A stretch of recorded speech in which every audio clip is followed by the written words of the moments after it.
Alright guys, okay, welcome back to my first build video in a fat ass minute, dude. It's been at least over a month now. But yeah, so we're gonna be going over the build that I used for Flak to solo the Guardian Takedown pre-nerf. Now at the time of recording this, I don't know when they're gonna scale the Guardian Takedown at, but I used this build to beat it before it got scaled. So after it gets scaled, it'll be just that much more useful overall. Now this build is very similar to Retor's build, very similar. If you guys don't know who Retor is, he's literally Flak himself. He's a god. If you play Flak, you need to look up Retor, because the dude literally is Flak himself. Like, I just telling you guys, Retor is a god. Him, Daquan, some of the best Flak players out there. Regardless though, let me actually do say that I do apologize that the footage earlier in the video was a little bit grainy, a little pixelated. That footage was pulled straight from the stream that I did literally last night using this build. The entire run of me beating the takedown with this build was live streamed. It is on the channel. If you guys are do want to watch that, just keep in mind I was raging a little bit throughout the run and everything, but bottom line is that this is the build that we use to take down the Guardian Takedown. Second character that I was able to solo the Guardian Takedown with, the first one obviously being Amara. But with that being said, we're gonna go ahead and just go right into the skill tree and everything. So obviously this is gonna be a double capstone build. Fadeaway is what we're going to be using. Stalker tree, Hunter tree, obviously 3 Persistence Hunter for the gun damage and the action skill duration. That's very, very useful, especially just like both of those are. The action skill duration is great for you to control when you want to come out of Fadeaway. You can stay in Fadeaway a little bit longer if you want to, or you can, if you're saving your monitor reflexes, just in and out of Fadeaway is what you're trying to go for. So here's our Hunter tree. I would highly recommend maxing out your second intention with the weapons that I'm using. I find that you don't really need to put these skill points anywhere else inside this tree except for second intention. So you definitely want to max out second intention just so your reload speed's faster, dude, because you're gonna need to be the more time you're spending reloading, the less time you're outputting damage, and the less time you're outputting damage is the more time you're gonna be spending wiping and resetting and not beating the takedown. Obviously, we max Leave No Trace and head count. Leave No Trace is a very underrated skill in my opinion. It's very useful. We'll always max out Interplanetary Stalker. We actually have nothing into Hunter's Eye. This is just from our class mod. We actually take the skill points that I would normally put in here, and we actually put them in the Two Fang.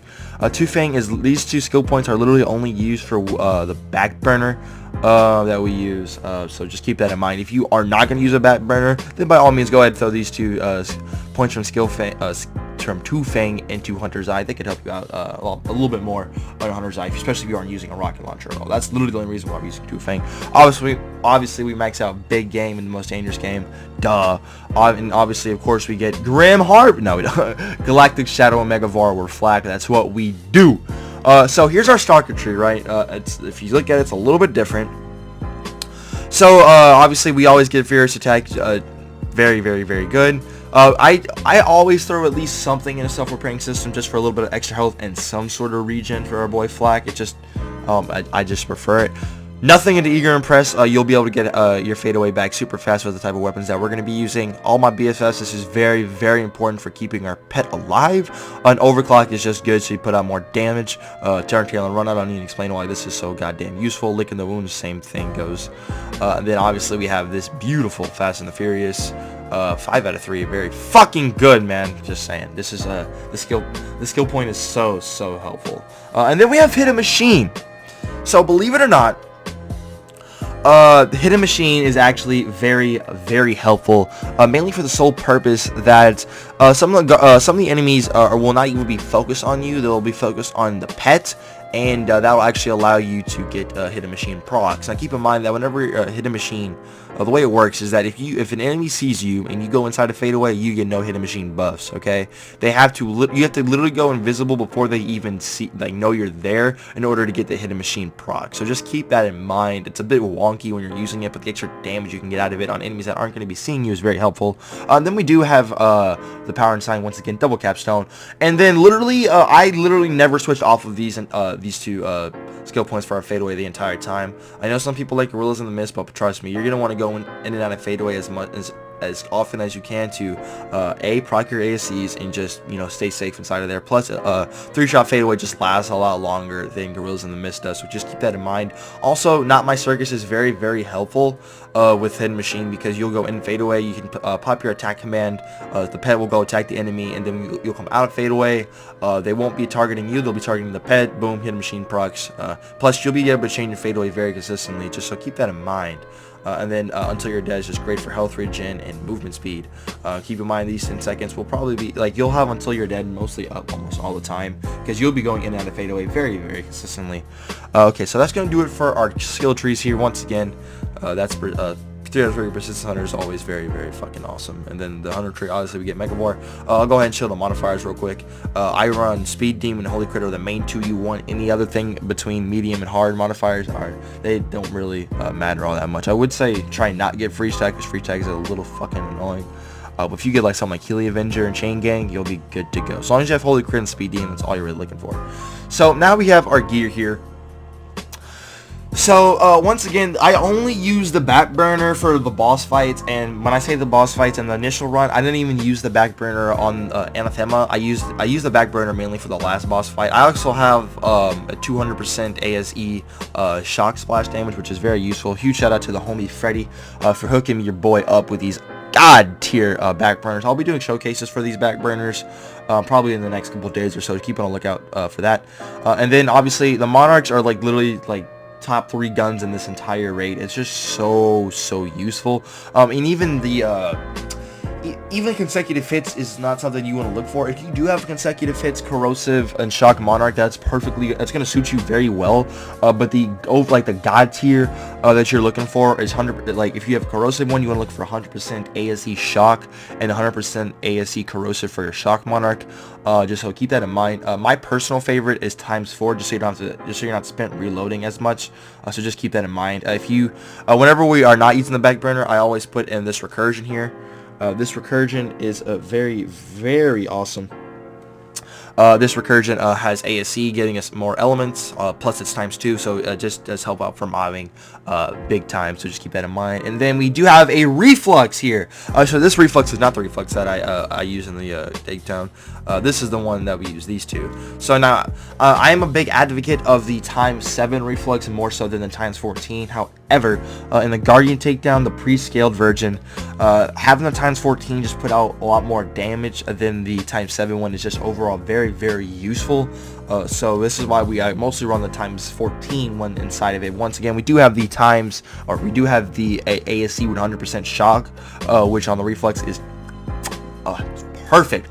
Once again, this is another reason why you don't want Gorillas in the Mist, and you want 3-shot fadeaway, just so you can proc these ASCs literally all the fucking time, because you'll be able to go in and out of fadeaway very consistently once again. But yeah, if you don't have a ×7 ASC shock, or ×14 ASC shock, those are the main two. I tried consecutive hits, dude. It just does not do enough damage in the pre-scaled version of the Guardian takedown, so just keep that in mind. You're mostly looking for a 100% ASC shock reflex. Then we have our old god here. Now, generally, I like to run the Paneka stopgap with the Ass Anointment with the action skill start, so you get the 5 seconds of immunity, but you really do need the ASCs for the extra damage inside of this takedown, so we do run the Old God. This Old God does give us extra shock damage, which is very good, a decent recharge rate, some elemental damage or distance, and then we do have a bit of some boosters that can drop from here, which is, you know, very useful and can help out for sure. Overall, the Old God is just very useful for getting yourselves the extra damage, and then the ASCs is what you're looking for on it. Then we run the corrosive ASCs. So yeah, corrosive and shock ASCs. Generally like to run radiation and cryo ASCs, but you like to match elements inside the Guardian takedown, so that's why we run shock and corrosive. Yes, the Pearl is an absolute must. Another thing that you gotta have, dude, is a cup purse launch pad, just to switch to, so you can get yourself some, you know, your ammo back. Literally, you switch to this, a few slams, you'll have max ammo back with your weapon, so that's very useful. But for actual, you know, damage purposes, the Pearl is an absolute must. And then I personally like to use the stack bot for the extra damage. You could use a Cosmic Stalker or a Bounty Hunter. In Retor's build, he does use a Bounty Hunter, so just keep that in mind. A Bounty Hunter will totally fucking work for sure. This stack bot is just very, very good overall for any sort of weapon that I want to use. With the generic like passives on it, it just helps out immensely. Weapon crit and weapon damage and the weapon mag size. You can never argue that no one's gonna get mad at you for having that, like, ever, because that's super useful. And then we do have 2 in the Fast and the Furious on this thing, which is very, very freaking helpful. But yeah, guys, other like weapons you could use would be a Plague Bear. That could be really use. You gotta have a reflex, in my opinion, and a recursion for sure. I haven't tried out a lob. Literally just mostly monarch, recursions, reflexes, backburner spam is the weapons that I personally use. But yeah, guys, this was the build that I was able to solo the Guardian Takedown with. Very, very good. Very similar to Retor's setup once again. Retor is he's literally Flak himself. But yeah, guys, hope you all enjoyed the video. I know the Guardian Takedown is really, really difficult, and it's just the way it goes right now. Luckily, Gearbox is going to tone it down just a little bit, which is very, very awesome. Also, I want to give a huge shout out to my Tier 2 and Tier 3 members. Lost Grace, the homie Chase, Shanita Ward, and Squirrel with a Gun. You guys are some true homies, and I do appreciate y'all. But that's going to just wrap up the video, y'all. Hope y'all enjoyed the video. If you guys did enjoy the video, go ahead, drop your little like button. Check out the Discord, second link at the top of the description. My name's Kree, and I'll see y'all the next one. Peace out, everybody. You are the one, all said and done. You left me open, you left me broken. Got me on the run, I need someone. You left me open.